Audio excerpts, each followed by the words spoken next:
Hello বন্ধুরা, কেমন আছেন সবাই? তো আজকে ভিডিওতে দেখাবো যে আপনি ডিসেবিলিটি সার্টিফিকেট অনলাইন থেকে কীভাবে ডাউনলোড করতে পারবেন।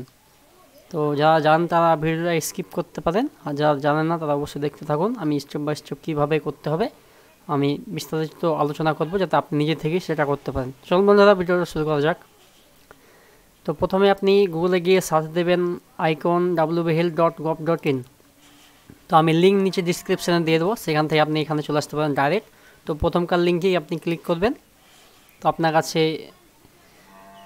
এভাবে ওয়েবসাইটটা ওপেন হবে। তো একটু নিচের দিকে আসবেন, নিচের দিকে এসে দেখতে পাচ্ছেন এই যে ডাউনলোড সার্টিফিকেট। তো ডাউনলোড করার আগে আপনি যে ট্র্যাক অ্যাপ্লিকেশন এই অপশানে ক্লিক করবেন, এবং এই অপশানে ক্লিক করে আপনার সেই এনরোলমেন্ট নাম্বার, আধার নাম্বার অথবা মোবাইল নাম্বার দিয়ে আপনি চেক করতে পারবেন যে আপনার সার্টিফিকেটটা জেনারেট হয়েছে কিনা। তো এখানে আপনি এনরোলমেন্ট নাম্বার দিয়ে আপনি চেক করে নেবেন যে আপনার সার্টিফিকেটটা জেনারেট হয়েছে কিনা। এছাড়াও আপনি আধার কার্ড নাম্বার, মোবাইল নাম্বার দিয়েও আপনি স্ট্যাটাস চেক করতে পারবেন। তো এখানে আমি এনরোলমেন্ট নাম্বার দিয়ে দিয়েছি এবং এখানে সার্চ অপশানে ক্লিক করব।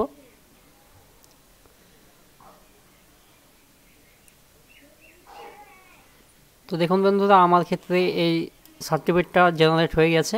দেখুন এখান থেকে কমপ্লিট দেখাচ্ছি স্ট্যাটাস। দেখুন ডিজিটাল সিগনেচার অ্যাটাচড, এবং পাশে সেই হসপিটালের নাম লেখা আছে, কোন হসপিটাল থেকে এটা অ্যাপ্রুভ করা হয়েছে। তো বন্ধুরা, এভাবেই স্ট্যাটাস চেক করে নিয়ে যদি আপনার কমপ্লিট হয়ে যায়, তো আপনি ডাউনলোড করে দেবেন। এখানে ডাউনলোড সার্টিফিকেট এই অপশানে ক্লিক করবেন। এখানে আপনি সেই এনরোলমেন্ট নাম্বারটা দেবেন। এনরোলমেন্ট নাম্বারটা দেওয়ার পর এখানে সার্চ অপশানে ক্লিক করবেন।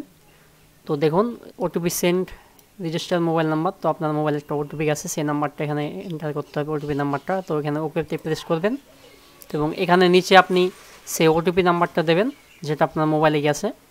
তো ওটিপিটা দেওয়ার পর আপনি সাবমিট ওটিপি অপশানে ক্লিক করবেন। তো আমি এখানে ওটিপিটা দিয়েছি, এবার আমি সাবমিট ওটিপিতে ক্লিক করব। তো দেখুন আমার সার্টিফিকেটটা ডাউনলোড হয়ে গেছে। তো দেখুন বন্ধুরা, আমার সার্টিফিকেটটা ডাউনলোড হয়ে গেছে, যে সার্টিফিকেটটা আমি ডাউনলোড করতে চাইছিলাম। তো এখানে আমি দেখতে পাচ্ছি সব ঠিকঠাক আছে। তো এবং নিচের দিকে দেখুন সিগনেচারগুলো ভেরিফাই করা নাই। তো সিগনেচারগুলো আমাকে ভেরিফাই করতে হবে। তো কীভাবে সিগনেচার ভেরিফাই করতে হয় তার ভিডিও আমরা এর আগে বানিয়ে দিয়েছি। তো সেই ভিডিওটা আপনি দেখতে পারেন, লিঙ্ক নিচে ডিসক্রিপশানে দেওয়া আছে। সেখান থেকে গিয়ে আপনি সিগনেচারটা কীভাবে ভেরিফাই করতে হয় আপনি দেখে নিতে পারবেন।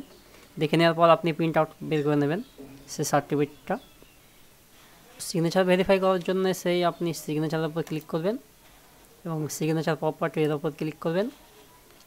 এবার এখানে যে দেখতে শো সিগনেচার সার্টিফিকেট এই অপশানে ক্লিক করবেন, এবং এর দিকে এসে আপনি দেখতে পাবেন সামারি ডিটেলস রিভোকেশন ট্রাস্টের উপরে ক্লিক করার পরে যে নিচের দিকে এসে দেখতে পাচ্ছেন অ্যাড টু ট্রাস্ট সার্টিফিকেট এই অপশানে ক্লিক করবেন, ওকেতে প্রেস করবেন, এবং এখানে এসে যে সার্টিফাইড ডকুমেন্টস এই অপশানে ক্লিক করবেন, এবং এই তিনটে নিচের ঘরে টিক চিহ্ন দিয়ে দেবেন। এই সমস্ত ঘরে আপনি টিক চিহ্ন দেওয়ার পর ওকেতে প্রেস করবেন। তো এবার ওকে প্রেস করে বেরিয়ে চলে আসবেন, এবং এই যে দেখতে পাচ্ছেন ভ্যালিড সিগনেচার এই অপশানে আপনি ক্লিক করবেন। দেখুন আমার সিগনেচারটা ভ্যালিড হয়ে গেছে। তো এইভাবে এই দুটোকে আপনি করে নেবেন পরপর। তো সমস্ত কিছু এইভাবেই করতে হয় যেভাবে আমি দেখালাম। তো এইভাবে আপনি করে নেবেন, সিগনেচার প্রপার্টিতে যাবেন। সো সেম একইভাবে করে নিই।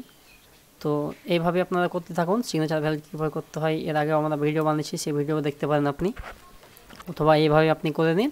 সমস্ত কিছু এইভাবে করতে হয়।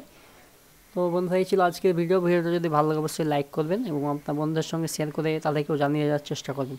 তো সবাই ভালো থাকবেন, সুস্থ থাকবেন, দেখা হচ্ছে পরের ভিডিওতে।